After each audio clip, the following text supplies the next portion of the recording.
Alright. So Claressa Shields is out here on the internet on July 15th, one month before the biggest fight she claims she's ever had. And instead of being in the gym breaking down film on Kaye, Scott, she's in her comment section screaming at women, calling fans lunch lady, calling them B-words, calling them losers, while simultaneously begging, and I mean begging, brands to sponsor her fight week. And in the middle of all of that chaos, she looks at her phone, sees a random rant from some woman in Michigan area code 810, and decides that is the moment to tell the world that women are inboxing Papoose. Papoose, the 50-year-old rapper, married man, still has his wife tattooed on his forearm. That Papoose. And she's mad. She's furious. She's typing in all caps energy about how diabolical it is that women are sliding into his DMs, as if she didn't do the exact same thing to become the reason we're even having this conversation. You understand what I'm telling you? The woman who allegedly slid into a married man's life is now on social media, in the middle of training camp, throwing a full public tantrum because other women are allegedly doing to her what she is accused of doing to Remy Ma. And nobody, I mean nobody, in her camp is pulling her aside and saying, sis, log off. Not one person, because everybody around her is on the payroll, and the payroll is drying up, and she doesn't see it yet. But I see it. And by the time we finish breaking down what's actually inside that sponsorship deck she posted, the limited spots that aren't limited, the 18,000 plus that used to be 20,000 plus, the biggest event of the summer, that isn't even the biggest event of ITS week, you're going to understand that this isn't a meltdown. This is the sound of a career unsealing itself in real time. This is the sound of a brand collapsing while its owner is still trying to sell you a patch on the front of a jersey she hasn't even worn yet. Stay locked in, because what's in Papoose's inbox is the least interesting thing on this timeline. What's in her inbox? The sponsors that aren't there, the offers that never came, the calls she's not getting. That is the story. Drop your thoughts in the comments, hit like, and subscribe. Let's get into it. Alright, let me set the whole board for you. Because if you're just tuning in and you don't know the full picture, you might think this is just another Claressa Shields rant video. It's not. This is a career autopsy in progress. Claressa Shields is a two-time Olympic gold medalist. That is not up for debate. On paper, she is one of the most decorated amateur boxers this country has ever produced, man or woman. She turned pro back in 2016, and for a stretch there she was building something real. Undefeated record, world titles, the GWAT branding, the whole nine. And there was a moment, a real moment, where the sponsorship world, the mainstream endorsement world, was reaching for her. That moment has passed. And she has spent the last 2 years, personally, publicly, and repeatedly setting fire to the bridges that could have carried her into the same tier as Katie Taylor, Amanda Serrano, Alicia Baumgardner, Michaela Mayer. Every single woman who signed with MVP Promotions and watched her career explode, while Claressa stood on the outside, insisting she didn't need any of it. That is the backdrop. Now, add the current situation. She's dating Papoose. Papoose, who is publicly and legally still connected to Remy Ma. Papoose, who still has Remy Ma tattooed on his arm 2 years into this alleged separation. Papoose, whose Instagram, at the time this is being talked about, still features his wife. And Claressa, instead of just quietly dating this man and letting the situation play out, has turned it into a full-blown internet campaign, reposting quotes from strangers that just so happen to say exactly what she wants to say, going scorched earth on anybody who questions the relationship, and now, as of yesterday, publicly complaining that women are demeaning him. On top of that, she has a fight scheduled for August 15th in Atlanta at State Farm Arena against Kaye Scott. And the sponsorship deck for that fight just dropped, and it is, without exaggeration, one of the most desperate documents I have seen in professional boxing in a long time. Limited spots available. My brother, there are patches all over the front and back of that jumpsuit. That's not limited. That's a yard sale. And the stakes here are enormous. And I don't mean stakes in a fluffy way. I mean stakes in every direction that matters. Personally, she has a fight in 30 days, and her head is nowhere near it. Culturally, she is at war with the same black women fan base that used to ride for her the hardest. Financially, the sponsorship money that should have been locked in a year ago is being begged for in the comments right now. And systemically, and this is the part nobody is saying out loud yet, the entire mainstream endorsement industry has quietly labeled her unbrand safe, and once that label sticks, it does not come off. So the question that this entire video is going to answer is this. How does a two-time Olympic gold medalist, 1 month before what she called the biggest event of the summer, end up publicly begging for sponsors while screaming lunch lady at strangers in her comments? Because there is an answer, and it is not what her stans want to hear. Let's start with what you can see with your own eyes, because everything I'm about to tell you is publicly available on her social media as we speak. Piece of evidence number 1, the repost. Claressa Shields has this pattern, and I've talked about it before, but it is critical to understanding everything else, where she does not post her own opinions directly. She waits for a random account, almost always from Michigan, almost always from Flint or Detroit, to post exactly the sentiment she wants to say, and then she reposts it as if it just happened to align. Yesterday, she reposted a rant from a woman whose profile literally had her phone number listed with the 810 area code, which, for those of you who don't know, is the area code covering the East Central region of Michigan, Flint, her own backyard. And the rant was this woman going off about how women who slide into a taken man's DMs are loser B-words, how y'all be so fanned out, how she'd never give y'all the satisfaction of speaking on y'all. Claressa reposted it and added her own caption. The messages you dumb B-words are inboxing my man Papoose is diabolical. That's why we block y'all. Just yuck. Now what are the odds mathematically that a random woman in Flint, Michigan, with nothing better to do, would post that exact rant at the exact moment Claressa needed a way to talk about Papoose's inbox, and Claressa would just happen to see it? The odds are not in her favor, and I'll leave it at that. Piece of evidence number 2, the sponsorship deck itself.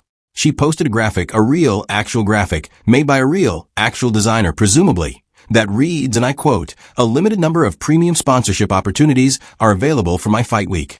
Then she lists what's on offer.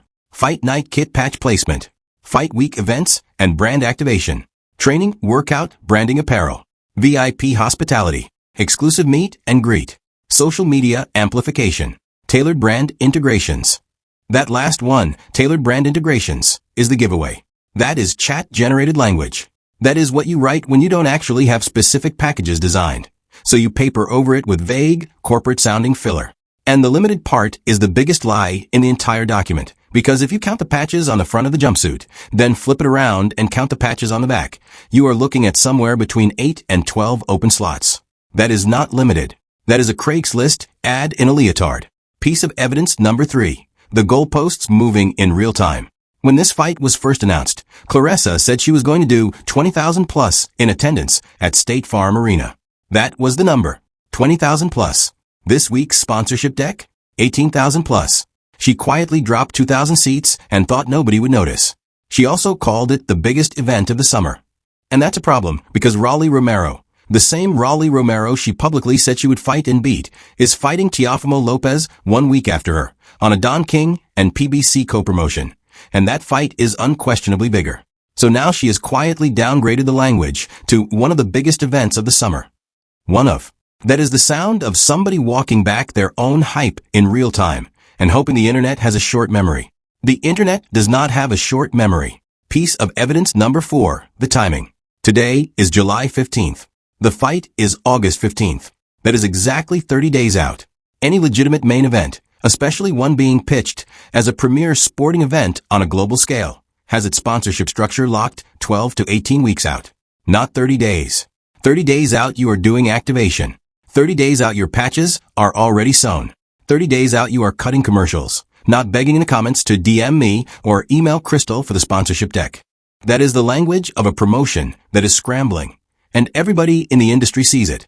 And piece of evidence number 5, because I said at least 4, and I always give you more, the outfit inconsistency. She's promising exposure throughout fight week.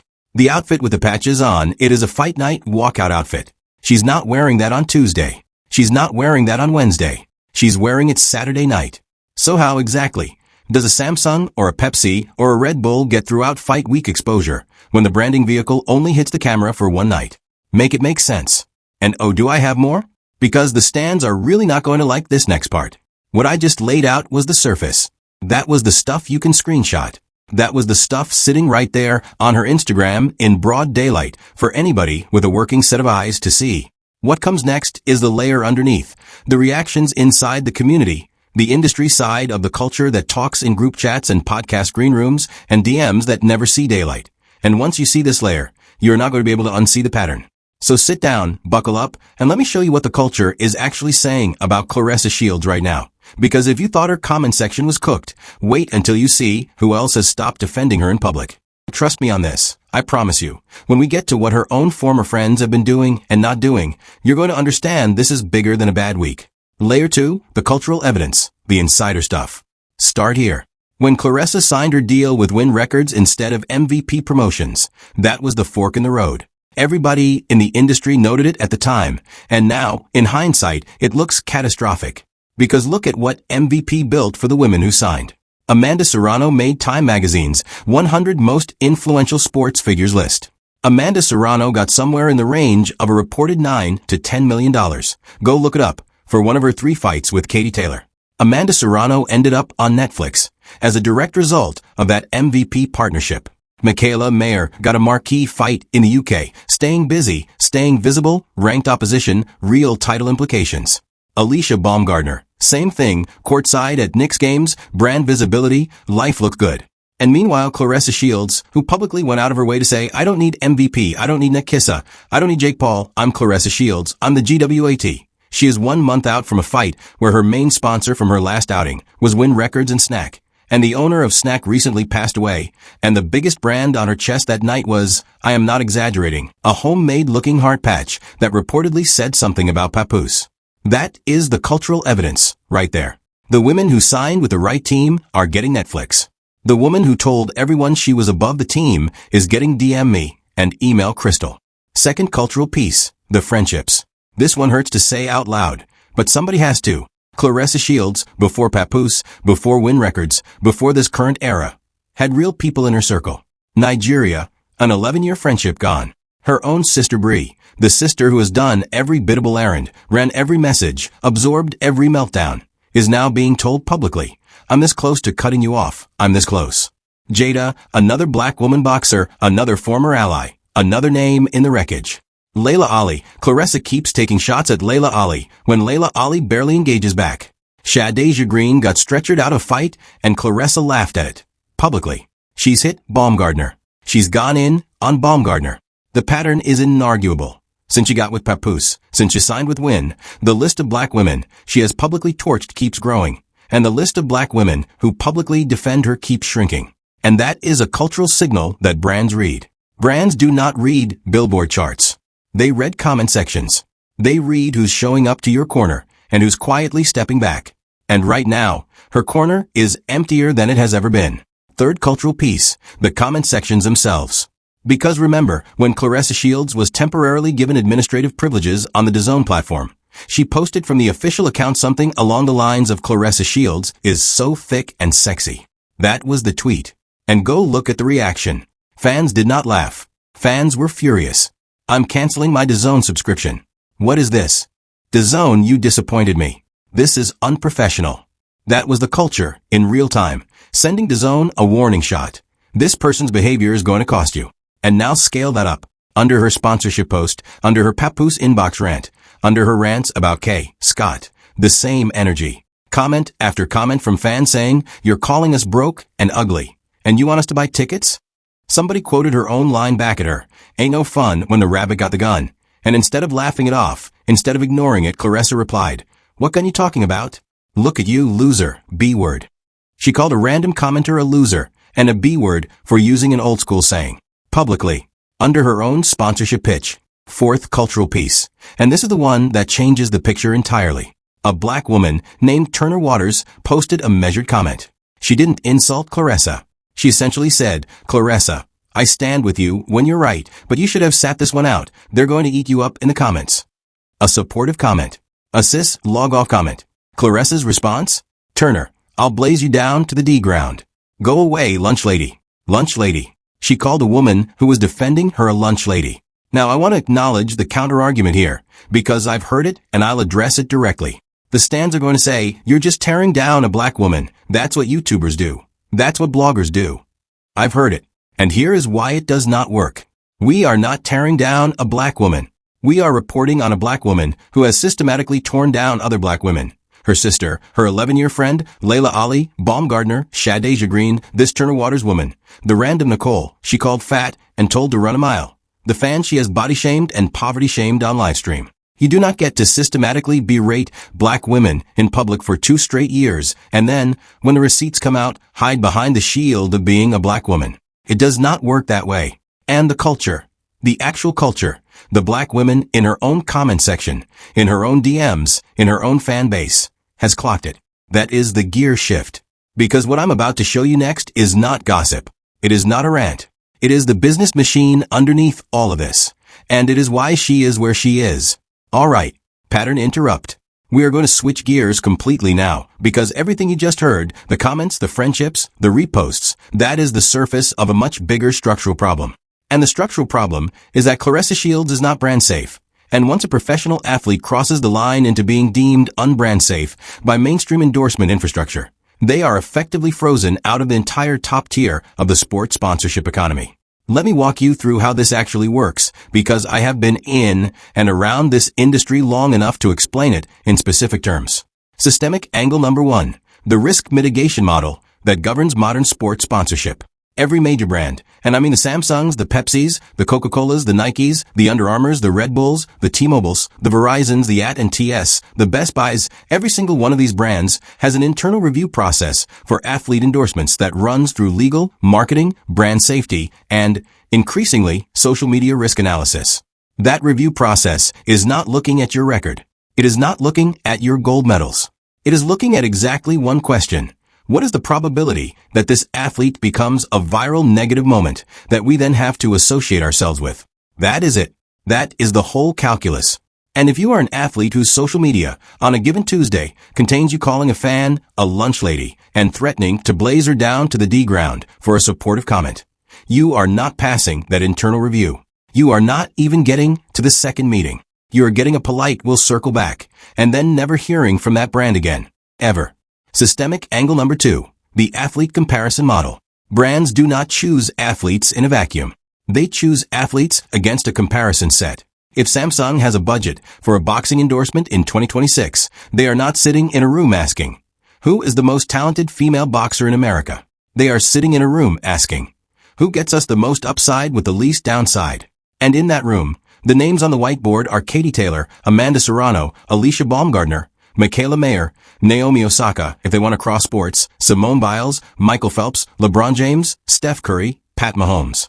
And then somewhere further down that whiteboard is Claressa Shields.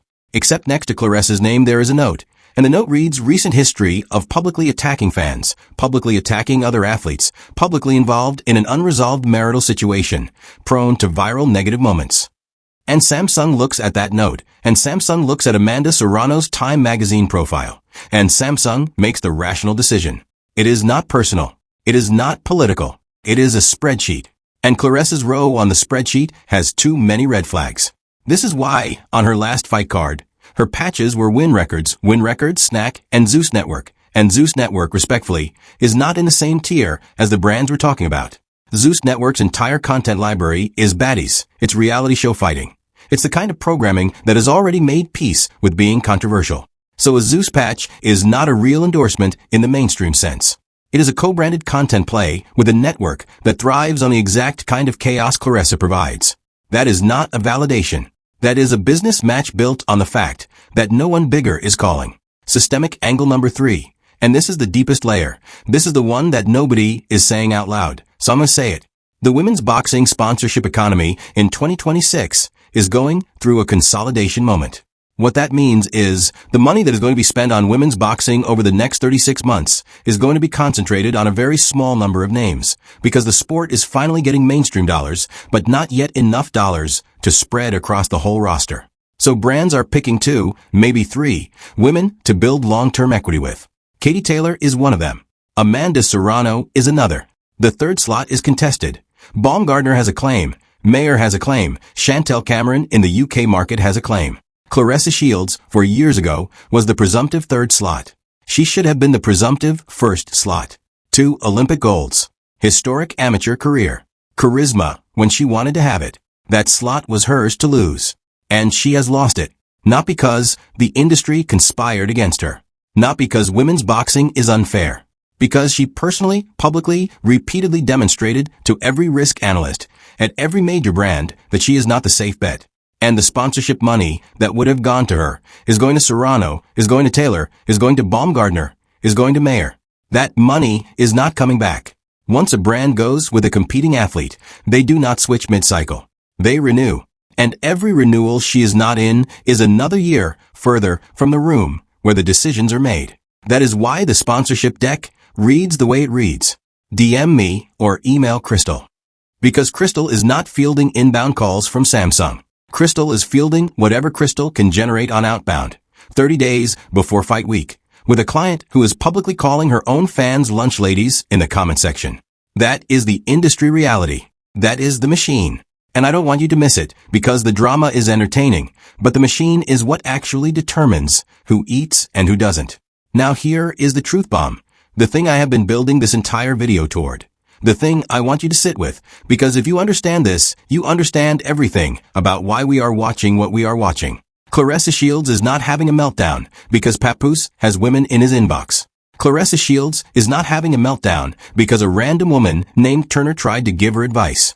Claressa Shields is not having a meltdown because Kaye, Scott, is a difficult opponent. Claressa Shields is having a meltdown because on some level, conscious or unconscious, and I lean toward unconscious, she knows the sponsorship calls are not coming. She knows the ticket sales are not where she said they would be. She knows the arena has quietly gone from 20,000 plus to 18,000 plus in her own language.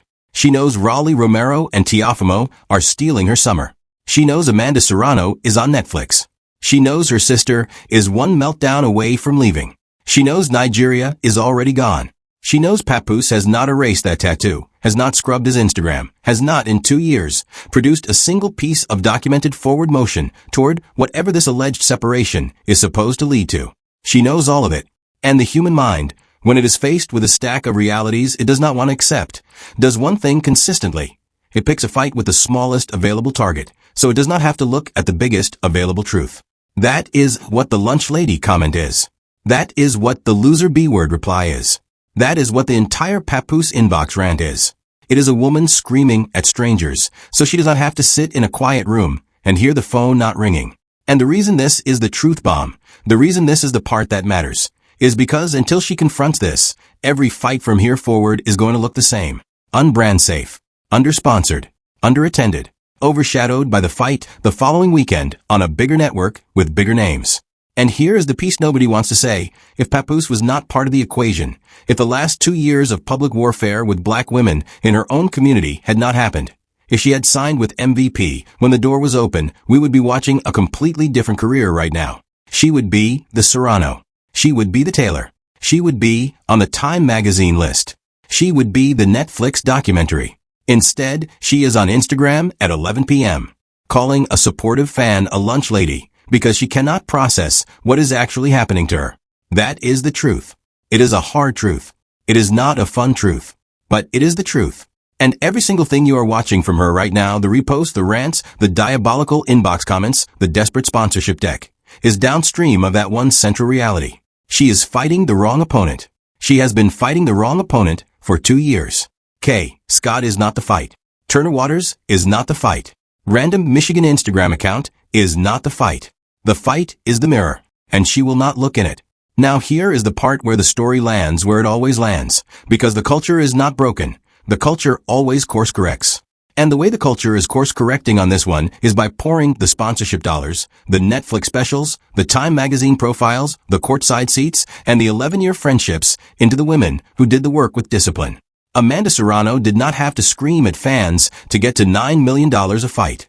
She did the work. Katie Taylor did not have to repost quotes from anonymous Michigan Instagram accounts to become the face of women's boxing. She did the work. Alicia Baumgardner did not have to publicly torch other black women to get the endorsements and the Knicks courtside seats. She did the work. Michaela Mayer did not have to threaten random commenters with being blazed down to the D ground to get the marquee UK fight. She did the work. That is the contrast. That is the entire story in one sentence. One set of athletes did the work quietly and let the results speak. The other athlete spent 2 years trying to convince us that the work did not matter because she was already the GWAT. And now, 1 month from the fight, she called the biggest event of the summer. The results are speaking, and they are not saying what she wanted them to say. And I want to be clear about something. This is not me celebrating her fall. This is me telling you that the system, for all its flaws, has a specific way of rewarding people who conduct themselves professionally over a long enough timeline, and a specific way of quietly starving people who do not. And Claressa Shields is not being singled out. She is being processed by the same system that processes every athlete. And the system has looked at the last 2 years and made its decision. Meanwhile, Amanda Serrano is preparing for whatever's next with a full team, a full sponsorship roster, and the quiet confidence of somebody who knows exactly where she stands. That is what the finish line looks like. That is what the right side of this story looks like. And there's still, I want to say this clearly, there is still a version of this where Claressa turns it around. There is. She is 31 years old. She is talented. She is decorated. If she logs off, if she gets serious, if she resolves whatever the Papoose situation actually is, if she stops berating fans and starts investing in the parts of her career that compound over time, she can rebuild. But every day she spends in the comments calling women lunch ladies is a day the rebuild gets harder. And right now, on July 15th, 30 days out from her own main event, she is not rebuilding. She is doubling down. And doubling down at this stage of the collapse is how careers end. So the culture keeps moving. The right people keep winning. The receipts keep piling up. And the story keeps writing itself in real time. Here is what to watch for next, because this story is not stopping on August 15th. It is accelerating into August 15th and then exploding on the other side of it. Watch for 2 specific things. Number 1, watch the sponsorship deck. Watch who actually appears on that jumpsuit fight night. Not what she claims will be there. Not what Crystal is emailing about. What actually shows up on the fabric under the arena lights. Because if the patches are the same Wynn Records, Zeus Network, snack lineup from last fight, we have our answer. And if there's just one mainstream national brand that shows up, I want to know which one. Because that is the brand whose comment section is about to have a very interesting week. Number 2, watch what happens with Brie. Watch what happens with her sister. Because Claressa has publicly said, I'm this close to cutting you off. And once that door starts to close between the two of them, the entire support structure around Claressa gets thinner than it already is. And that has downstream consequences for training camp, for post-fight logistics, for the parts of an athlete's life that fans never see, but that determine whether the athlete makes it to the next fight in the right headspace. Those are the 2 threads. Track them both. Because more is coming. More reveals, more chaos, more of Claressa handing us the video by doing it to herself. And the only way to not miss a single second of it is to be subscribed right now, notifications on, ready to move the second the next post drops. And your next stop after this one, because you already know I have more for you, is going to be the full breakdown of what actually happened between Claressa and Nigeria. 11 years of friendship. Gone. And there is a name that appears in both the ending of that friendship and in the current Papoose situation. And once you see the connection between those two, you're not going to be able to see this story the same way again. That video is next. Click it. Trust me. We unpack. We unpack. We unpack.